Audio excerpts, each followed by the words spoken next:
Ölümə tələsənlərdən danışanda mən bura həm də müharibənin ilk günlərində şəhid olan başqa bir oğlu Orxanı əlavə etmək istəyirəm.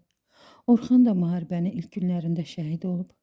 Amma o həm də mənim başqa bir bədəndə geri dönənlər səhifəsindədir. Əfqanla birgə. Hər iki şəhidin adını daşıyan oğullar böyüyür ata yurdunda.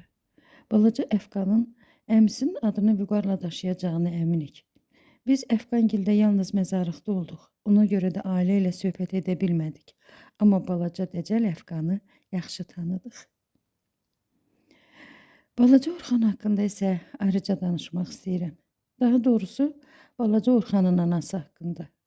O, əsl Azərbaycanlı qadını kimi, əhdə vəfalı həyat yoldaşı kimi, Orxandan sonra da onun ocağından ayrılmayıb. Balaca Orxanı bir ana kimi köksünə basaraq, böyük Orxanın anasını, atasını tək qoymayıb. Onlarla birlikdə Orxanın ocağında kök salıb. Biz Orxangildə xeyli oturduq, söhbət etdik.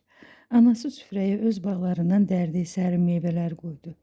Bu dəfə də yayın istisində sərin dadlı meyvə ilə şirin söhbət birləşib, başımızı yaxşıca qatdı.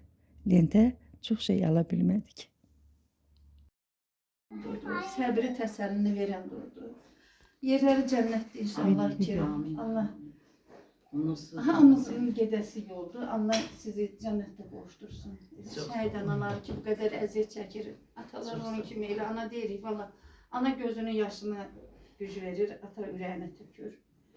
Allah sivar eləsin, Allah səbrinizi bol eləsin. Allah o bir balansı mümtaz eləsin.